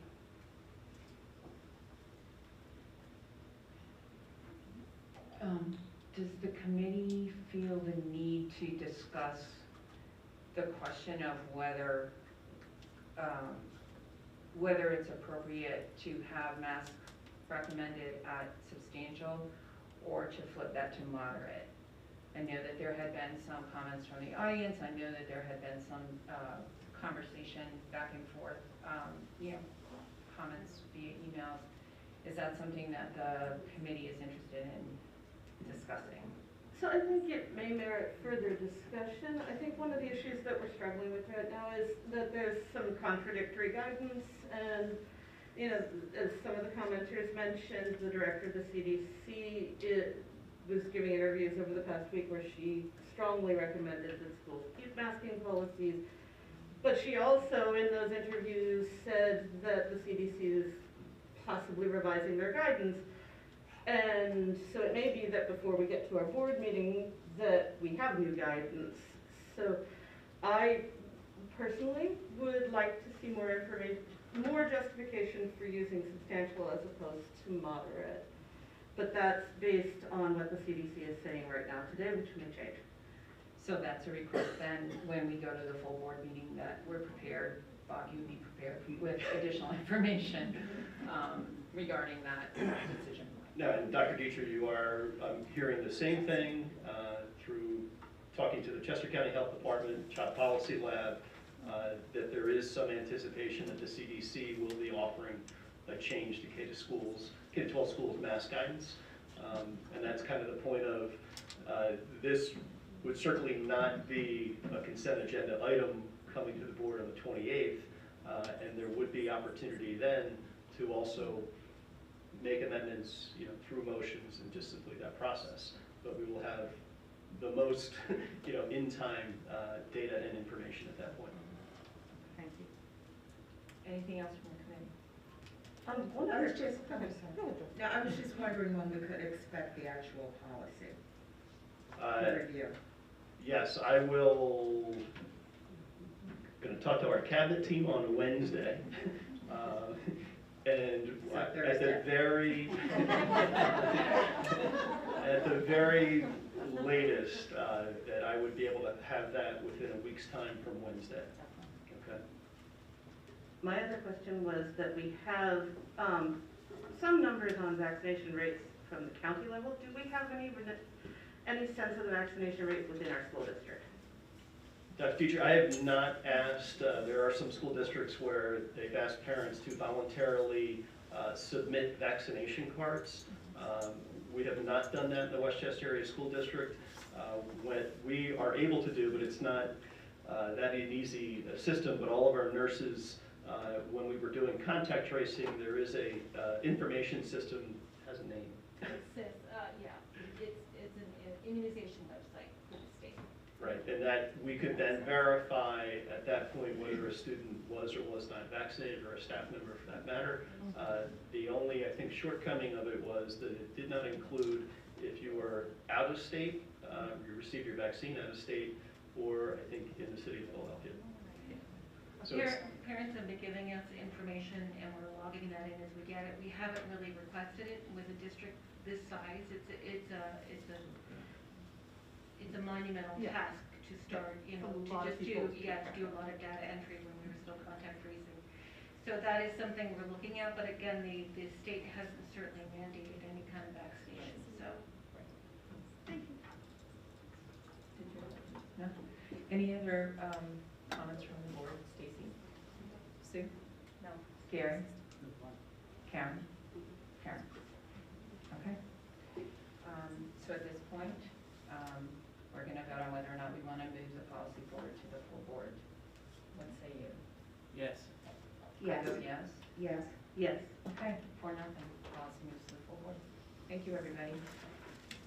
Thank you, and to the board committee members, thank you for all that feedback, great questions, and this is how we work as a team to really refine and be specific. Thank you.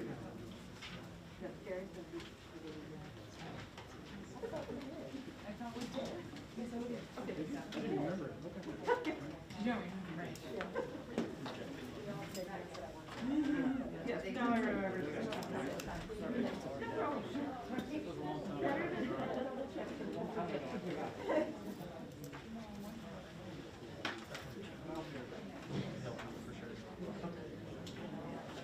know there's some people leaving. Next on the agenda, we have a review of new board policy 140 from Kalia, Dr. Reynolds. Good evening, Board of Directors, and also to Chair Dr. Shaw. We want to present our charter policy, which is policy 140. This is a new policy that complements or actually supplements our charter school law. It presents an opportunity for us to outline our policy as far as what are the processes for entertaining a new charter application, as well as the processes for renewal of a charter. Points to note in this policy are for a renewal or the grounds for revoking a charter or non-renewal. There are steps for that process that are outlined. Also, in the case of insurance and risk management, that is also outlined, as well as other guidelines for non-renewal process. Complementing this policy, which is policy 140, is also our administrative guidelines for renewal processes. We followed this process, but we wanted to make sure that it was also included specifically as a supplement to policy 140. And what this does is outline the steps that we would take in the process of reviewing a charter for renewal. Any specific questions?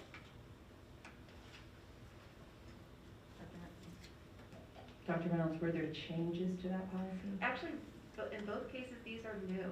So we've been following charter school law, but they weren't specific direct policies that we had in place in the Westchester Area School District. Okay, so this is a first reading. Yes. Any questions, comments from committees, board members?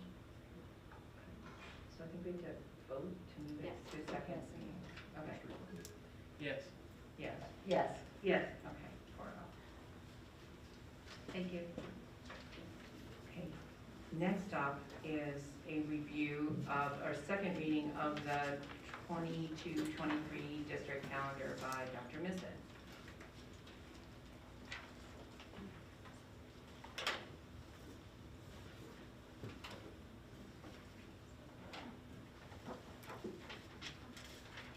Good evening, everybody. I'm bringing to you tonight the second reading of the 2022-23 school calendar. Since the first reading, we made 2 changes to the calendar. In the month of April, we are going to have schools closed. That means that there's no school for students and teachers on April the 21st in celebration and honoring Eid, the Muslim holiday. Between the last reading and tonight,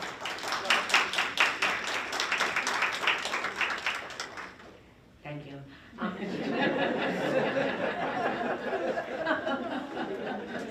Between the last meeting and tonight, we met with the Islamic Society of Chester County, and they expressed to us that the Muslim holidays are being implemented in our school district, and they're very grateful to that.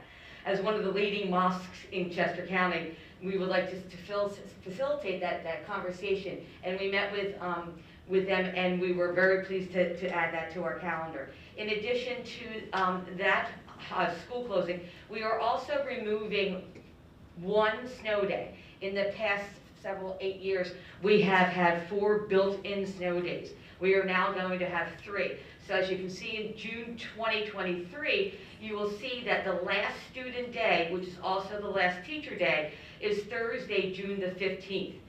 So if we have no snow days, you would back that up by 3 days, meaning for closer into June. So depending upon what we have, we will decide that. Keep in mind though, we still need to approve the final 21-22 school calendar. We will do that in the month of April when we think all of the snow is done, and we will determine if, if we can back the school back up into June again. Any questions on the calendar changes since the first read? That last day, the 15th, that would be a full day for teachers, a half day for students, is that correct? Correct. So those last 3 days that you see in green are half student days, full days for our teachers. Okay. Any other questions or comments from the committee or the board? then I would like to have a vote, and then we'll bring this to the final read on the 28th. Yes. Yes. Yes. Great, thank you.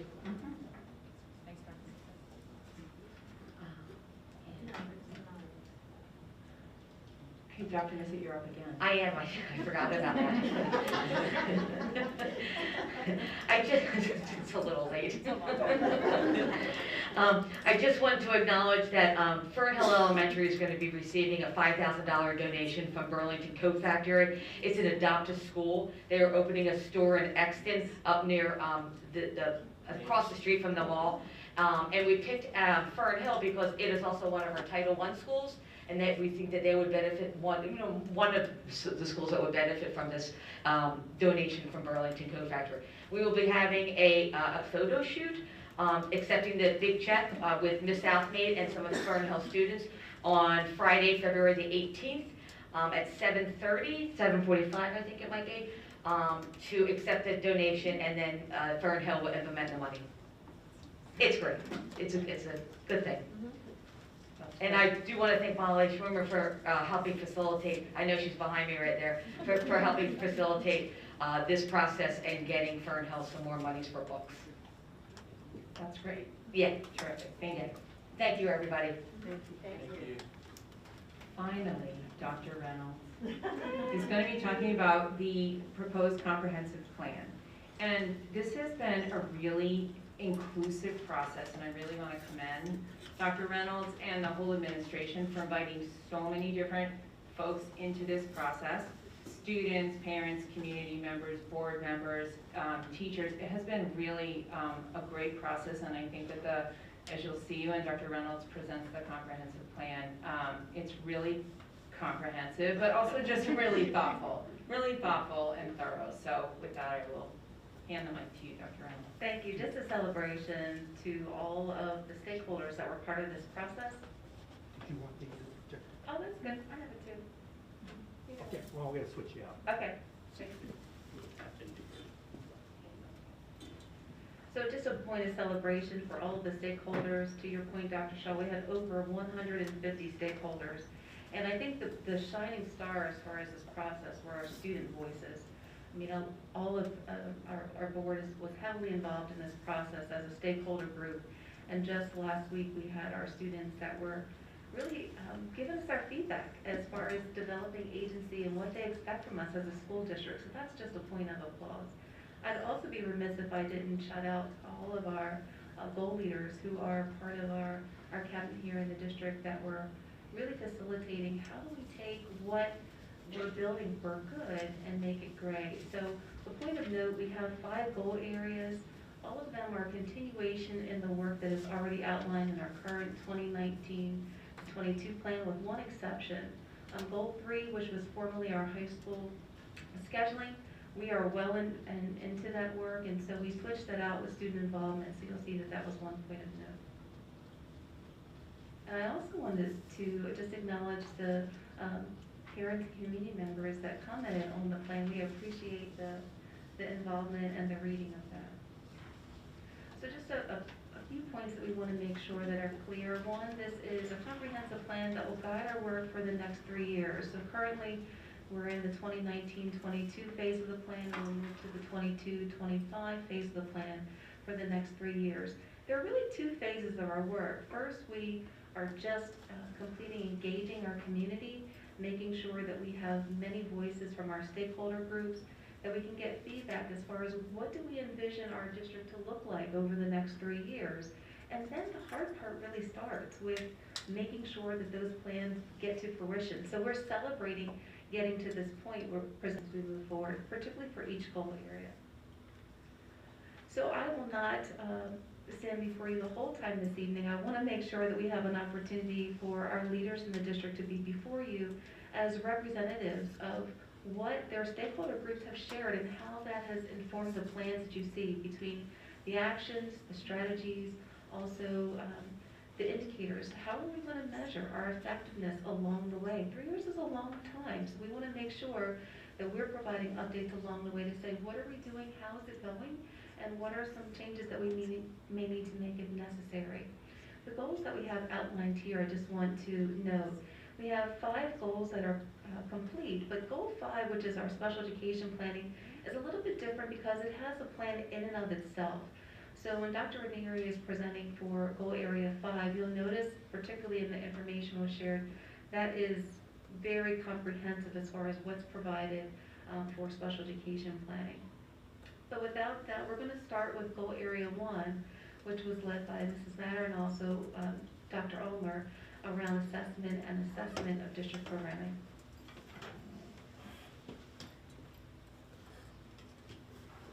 And as each goal lead is here presenting, we just want to highlight what will be shared are just the big goal areas as well as strategies for that particular goal.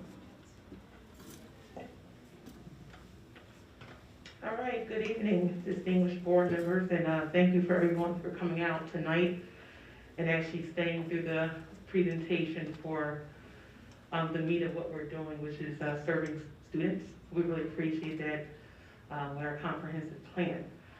Before Dr. Ulmer and I get started, I would like to say tomorrow, and I got permission from the attorney to say this, we're in for a special event.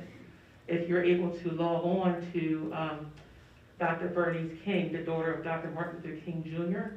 and Coretta Scott King, I'm engaging in a moderated conversation with her on behalf of our district, and I'm super excited. So thank you, Kate.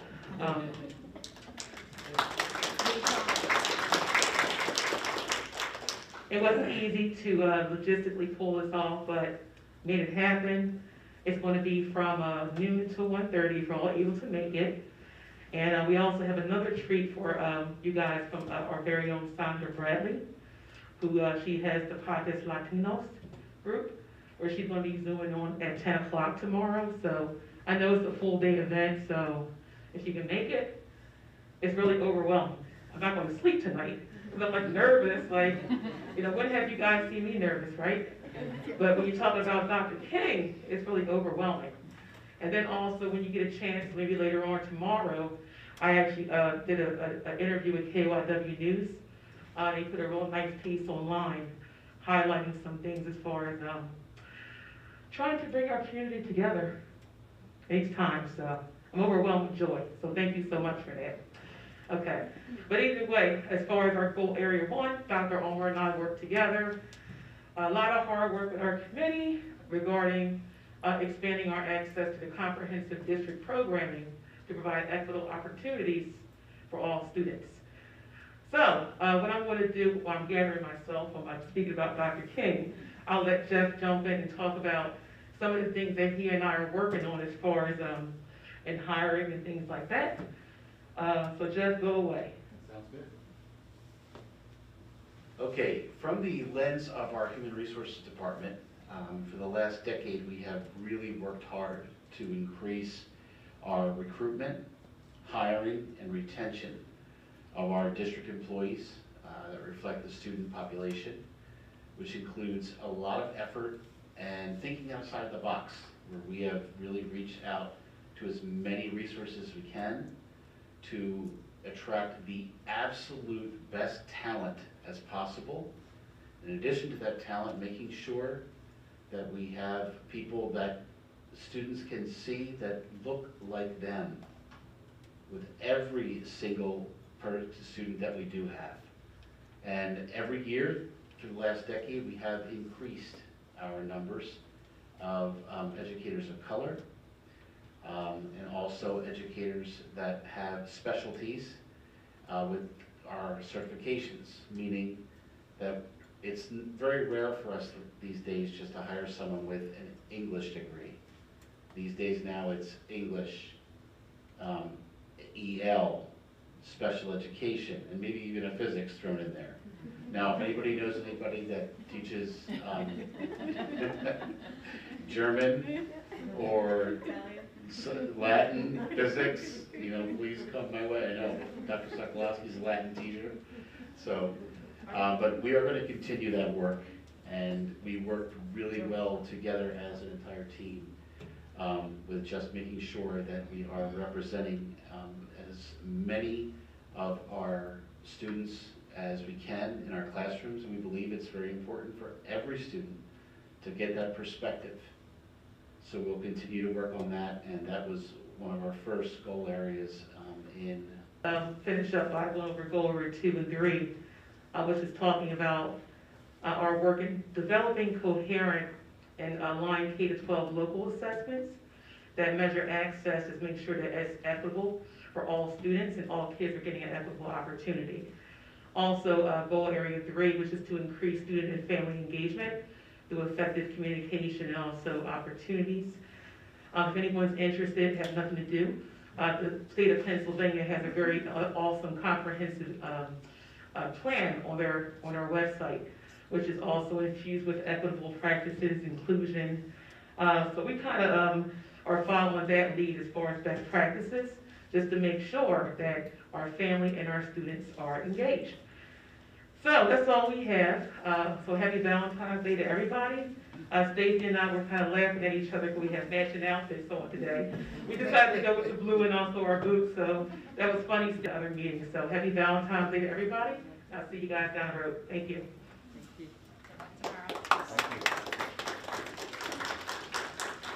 I'm going to turn it over to goal area 2, which is innovative teaching and learning, and that's led by Dr. Florio and also Mr. Wagman. Good evening. Mr. Wagman and I teamed up for goal 2, which is innovative teaching and learning. Our goal is to use engaging and effective instructional strategies to advance student learning, achievement, and agency. We have 4 strategies, and we'll each be talking about 2 of them tonight. The first one is to provide structures for cross-curricular collaboration. And some of our action steps include feedback loops, not only administrators to teachers, but teachers to teachers and students to teachers.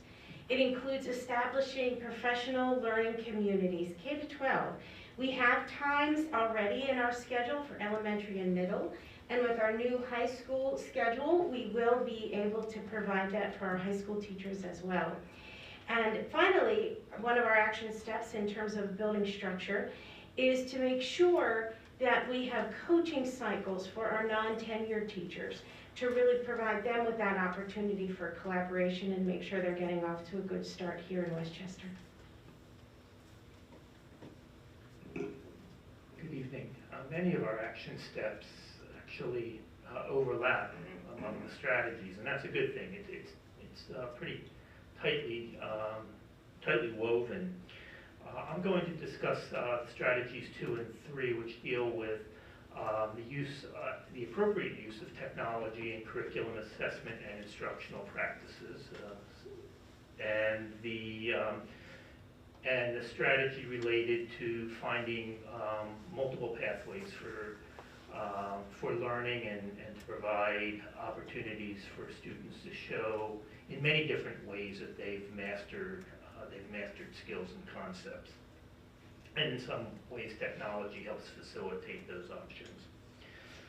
So some of the action steps that we're looking at on, and that our committee put in writing for the strategy 2 is to take a look at our current technology skills matrix and work with teachers and administrators to see if that matrix needs to be updated. In fact, it does need to be updated, and we want to make sure that there's agreement across the system to when certain skill sets are introduced to students and at what point you would expect students to master those skill sets.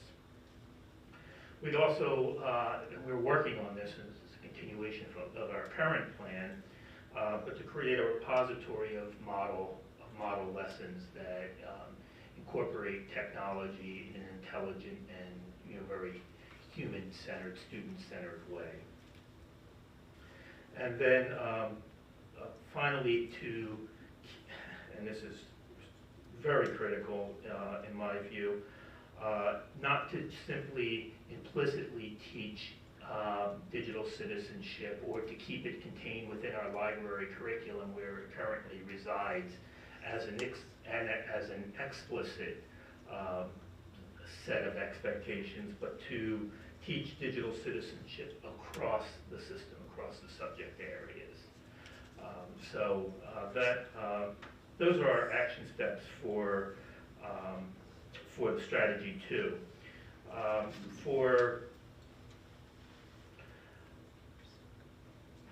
strategy 3, we're really looking at providing students with many different options for showing what they know, and we want to help our students with the confidence and the ability to advocate for their own learning, and to continue the work that has been started by Dr. Ranieri and her team in making sure that SEL is woven in across all of our disciplines. And Dr. Florio mentioned professional learning. We want to continue to develop the personalized professional learning plan that our teachers are on. So the way we want to personalize learning for students, teachers have a professional learning obligation, and we want to provide, and we are providing, structures that Dr. Florio implemented last year to give teachers voice and choice in their professional development as well. I think that covers 2 and 3, yeah. So turning it back over to Dr. Florio. Okay, our last strategy is to establish a curriculum review cycle and to identify a consistent framework for our curriculum documents, K-12. Really, this is a roadmap of projects, so very similar to how we project the budget, to really be able to project those curriculum projects and to have formatted documents that make it much more easier and more accessible for teachers to access those curriculum roadmaps. So that's it for goal area number 2. Dr. Missy. Thank you. Goal area 3, which is student involvement, is a new goal area. It replaces our high school scheduling, which was in place, which is continuing to work as moving forward for adjustment to our schedule day, where student involvement is a new goal area for us for the 22-25 school years. I'm going to present to Dr. Missett, who's the lead. Thank you, Dr. Reynolds. Dr. Reynolds also was co-chair on this goal area. And it was student involvement, and we had probably 7 or 8, 9, 10 students involved in every one of our meetings. We had probably half a dozen meetings, either in person or through Zoom, with this student involvement goal, and the voices that came from our students were just impressive. They were impressive, they were thoughtful, and they just spoke so articulate in how to get more kids involved in some of our activities. The goal was to create more opportunities for students to engage in school academically, socially, and emotionally. So we broke those 3, academically, socially, and emotionally, down. And the first strategy was to increase student participation in co-curricular activities. And some of the action steps that involved that strategy were to really get the word out to more students with regard to what we already have offering, at especially our high schools. And even the high school students that were a part of this subcommittee, goal number 3, they were even interested in helping the younger kids, the elementary kids, become more involved in co-curricular activities. You know, what could we do for our elementary kids that can start setting the stage that they can be involved in middle school and then in high school? So they were not just thinking about themselves, they were thinking about the kids that were before them, or after them rather. The second strategy was to create opportunities for positive interactions with administration, teachers, and students. And some of the action steps involved more of a relationship building with the admin and our student population. Meaning get involved in forming not only kind of a mentor program, but you know, just touching base and realizing how important those relationships are to students that are not on the football team, that are not in the drama club, that are not in the musical, to make sure that those administrators connect with those kids. And the last strategy was to foster opportunities in each student to be academically engaged and challenged in the classroom. This, some of the action steps were really to involve TCHS more and to promote TCHS not as a stigma in our district, but as really a launching pad for some of our kids that are not meant to go to a four-year college. That the trades are important to some of these kids that they don't know. And then to remove the stigma of TCHS is not a bad place to be for part of the day. So again, I just want to compliment our students. It was really impressive. You know, through the course of the meetings and interacting, one email tonight, like, can I come and help you present tonight? I said, yes, you can be here, but I don't want to waste your night because you're not going to have the opportunity to talk. But they were eager to share their voice. They were eager to share their ideas. And it was just a nice goal area to be a part of. Thank you, Dr. Missick. I'm going to turn it over to goal area 4, which is fiscal and capital planning. I do have to share that it was my error. We have a couple of pages that were short from Mr. Scully's presentation, so I'll make sure that you have.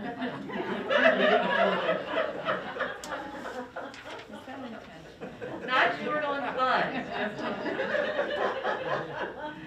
So we have from Mr. Scully and also from Wayne Mercer for our fiscal and capital planning. Thanks, Dr. Reynolds. We did work very closely with all the other goal areas 1, 2, and 3, obviously being the fiscal piece of it. We need to figure out, can we afford it and how can we afford it and what are we going to do? What do we need to cut or not cut in order to afford the new initiatives? So the goal that we created was to create a financial plan that provides annual budgets that adhere to Act 1 regulations, respond to 21st learning needs, or 21st century learning needs, excuse me, and preserves the current level of educational excellence. I want to talk about the 21st century learning needs. That not only means the needs of the students, that is also the physical needs of our buildings. Traditional classroom space does not look like, or is not what it used to look like back in the day, at least when I went to school, where we all sat in a row. The classroom is very, very different, and we feel that part of this plan and some of the other areas that people were talking about, we need to make sure that we can fund it. So what are the needs and how are we going to fund those needs? So looking at the strategy number 1, which was the area that I worked on, was to compile balanced budgets adhering to Act 1 regulations while maintaining district programs and services. We felt that the district has a really, really strong history of strong, good public education and people wanting to live in this community due to that. That was the rationale behind where we came up with our strategy, that we do not want to just burden the taxpayers with additional tax increases. We know that people come here for a reason. They come here for the education, they come here for the area, and we want to keep them here. So we looked at some action steps, and I won't go into them in full detail, but one of the action steps we put was to make sure that we compile annual budgets that adhere to debt service and fund balance management. As anyone is aware, it is very easy to balance a budget if you just take from your savings. We want to make sure that that is not how we balance our budgets here in the district. That although we have a comprehensive plan and it has a whole lot of new initiatives in it, the way to balance the budget is not to just take from your fund balance. We need to make sure that we have other things in place in order to fund these. We want to look for initiatives to address the social and emotional needs of students. We want to identify resources needed to address the learning needs of our students, and also to identify resources to address staffing needs. We do have staffing needs here at this district that are not being met. There's shortages all over. We are not left out of that. We are also seeing shortages. So we want to put some initiatives in there to make sure that we're looking at, are we getting the right staff and the appropriate staff? So that is strategy number 1, and I'll actually be back to do 3 as well. Want to do 2? Why do you want to do it? Nope. Mr. Scully did say earlier today that he was looking forward to actually doing the entire presentation. I didn't want to take the opportunity away from him, but it seems he has since changed his mind. So, good evening, everybody. I'm Wayne Burster, and I was overseeing the strategy 2. So, our strategy 2 was to review and update the capital plan to address the facility needs due to changing in enrollment, educational programming, and district-wide safety and security concerns. So, as Mr. Scully discussed, from a financial side, we need to make sure that we're able to support our curriculum and education, but we also need to make sure that our facilities do the same. So, my portion of it was the capital programming side to make sure that our buildings and our campuses meet those needs from an educational and safety standpoint. So from an action step standpoint, the first portion of it is to actually update the capital plan for construction, additions, renovations, modifications, and maintenance of the district facilities to meet the enrollment and the educational needs. So again, ever-changing environment. We're looking at different aspects of educating students, and we need to make sure that the buildings and the campuses as a whole are capable of doing that. The second action step is to review the capital plan for physical alterations, system installations, the creation of safe school environment for the district. So again, do we need to make changes to the way the buildings look? Do we need to make changes to how we approach the campus? Do we need to review different aspects of the way a building might look or a classroom might look to make sure that we're meeting the needs of our students? And the third action step would be to identify future needs for educational and safety programming within the campus. So this is a living document. The expectation would be that we are making changes now, but we're always looking towards the future. We're always looking to grow the plan towards what we would have to do in the future. Okay? Thank you. I promised I'd be back. For strategy number 3, I do want to give credit to Justin Mattis. Justin is my assistant who handled strategy number 3, so he worked with the group on strategy number 3, but I gave him Valentine's night off and sent him home.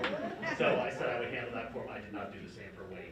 So strategy 3 underneath the fiscal capital planning is to increase sustainable revenue sources. And I did allude to that when I was talking about strategy 1. We don't want to just rely on the taxpayers of this district in order to fund every single strategy that we have. We want to look for other alternatives, other sources of revenue, sustainable and reoccurring revenues. We're not looking for necessarily one-time revenues unless it's a one-time expense. But we are looking, we want to make sure that we're taking advantage of grants, any grants that are out there and things like that. They wanted some of their action steps were to explore corporate and individual philanthropic opportunities for naming sponsorships revenues. So that would be naming rights for buildings or events or things like that. Expand facility rental revenues or at least reevaluate them. So we do have beautiful facilities here at Westchester that we do rent out. Is there an opportunity to make more revenue off of some of those? Expand some of the programs that we have within the business office. There are rebate programs that are out there within the organization, a lot of it being through some of your accounts payable vendor rebates and things like that. We're looking to explore and get more involvement into those areas. Sponsorship revenue opportunities with community partners and partnerships with outside organizations to subsidize some of the capital athletic and facility rehab projects. So looking to partner with others in the community that will also use our facilities to help us with the upkeep of the facilities and their expansion of facilities. So they have a lot of work to do in that group, but some good ideas there. That's all I got. Thank you. Thanks. Thank you. We're going to end with goal area 5, which is special education planning, and Dr. Leanne Ranieri and Dr. Warner were leading that work. Remember, for special education planning, it has its own plan that was submitted. So Dr. Ranieri, walk us through that.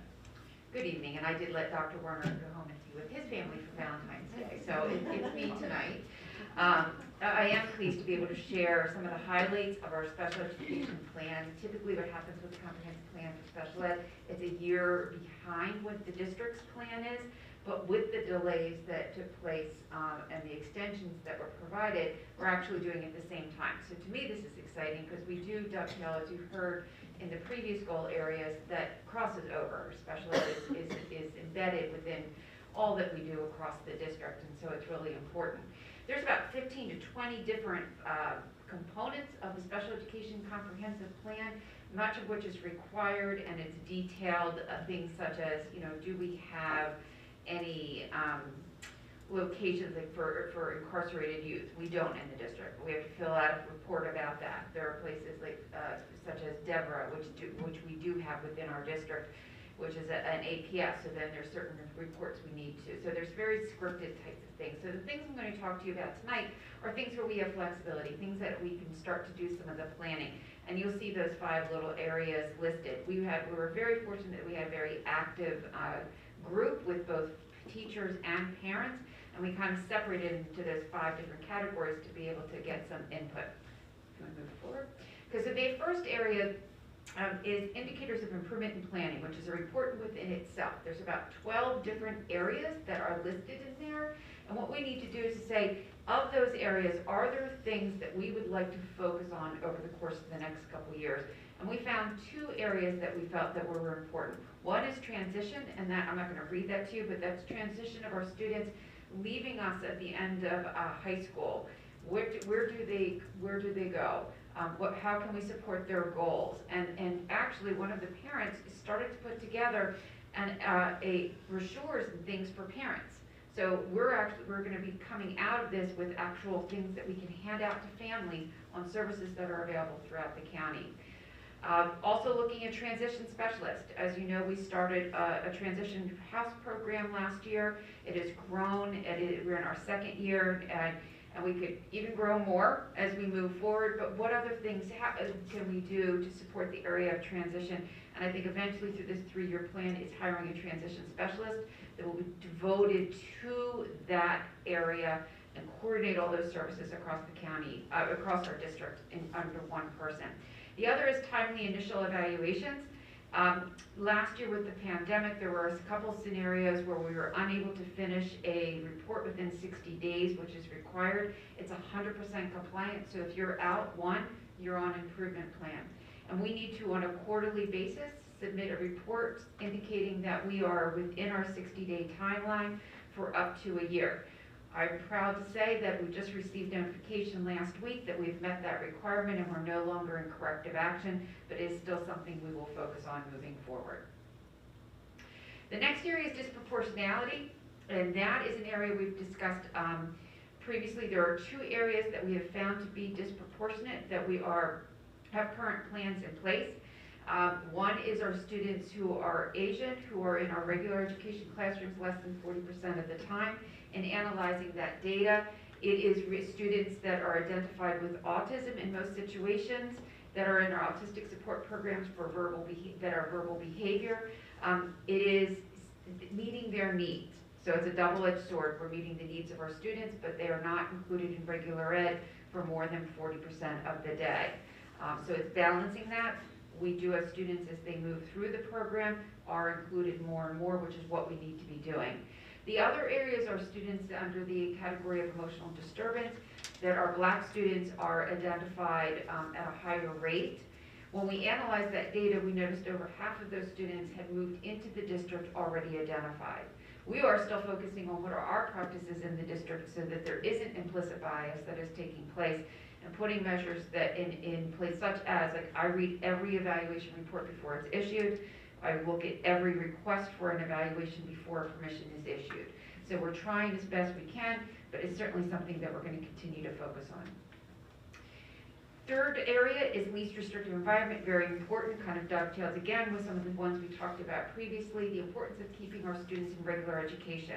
Some of the things that we do have in place is a strong MTSS process, and we're continuing with our work with SEL to grow that, but that's something we are looking at.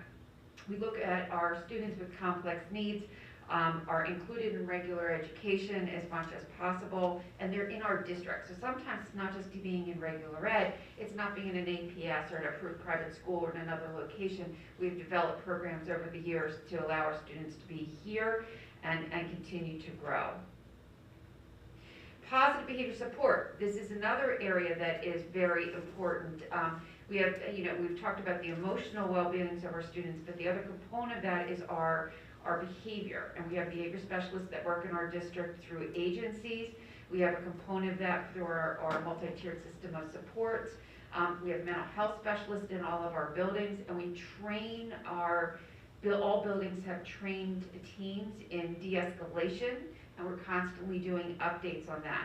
One of the things that will be as part of this plan that will be added next year is a behavior specialist coordinator position that will be hired, which will be an administrative position to coordinate all of the assessments that are done, the students that receive those services, the agencies that are providing some of those supports, as well as what we can do to support our students within our building. So I'm very excited that is going through. We were able to change some allocation of funds in order for that to occur. And I think that, again, that coordinated services will be much more, it will be, not that we're not efficient, but will be more efficient and be able to better serve the needs of our students. And the last area is professional development. Now, when we talk about these areas, these are required areas that we need to address. And for each one of these items, we have to specifically state when the professional development is taking place, the topic of it, who it will be participating. And that includes our teachers, our parents, our paraprofessionals, our administrative team. And so you'll see for each one of those areas that they will, a detailed plan is in place. That's very brief. When you actually see the special education plan, it'll be close to 200 pages, okay? So it goes into a lot more detail, much of which is talking about every special education teacher, their allocation, every special education classroom, making sure it's meeting the requirements by regulation under Chapter 14. Thank you. Thanks to Dr. Ranieri. Those are all of the goal areas, the 5 goal areas that we have for the comprehensive plan. And so our next steps in this process, we are presenting the plan for this first reading for the Education Committee this evening. We'd like to have that presented to the school board at the February 28th meeting, also as a first reading. We'll have the plan up on our website for a period of review by our community, as well as any additional feedback that you would present to us for a approval at the March board meeting. And the April timeline is when we really do start to launch it. So there's been a lot of work from you, from our community, as far as our stakeholders, but we want to make sure that we have an opportunity to present our plan so that our community is aware of what are our guiding priorities for the next 3 years. That's the focus for us. And then to get to work and make sure that we're living those priorities to bring them to fruition. So that is the timeline that we have before you this evening. Any questions? No question. I just want to thank you for the presentation. And also, I was almost overwhelmed with the journey that we've taken since I've been on this board. I've seen so many, it's just, I love the cohesiveness of the plan. I love the thoughtfulness, the fact that the students were involved. It's student focused. It's very well layered. Each section connects. Leanne and I, we have a lot of work to do. You can't leave. It was just very clear, very thoughtful. I've just seen great strides in many of these areas. I'm very happy about the inclusion of Dawn and the equity and Jeff, and I've seen changes in our hiring practices, which really seem to be moving us in a really positive direction. So thank you to the team. I could just name you each one. I'm not gonna, but all of you as a group, thank you so much for putting together this wonderful plan.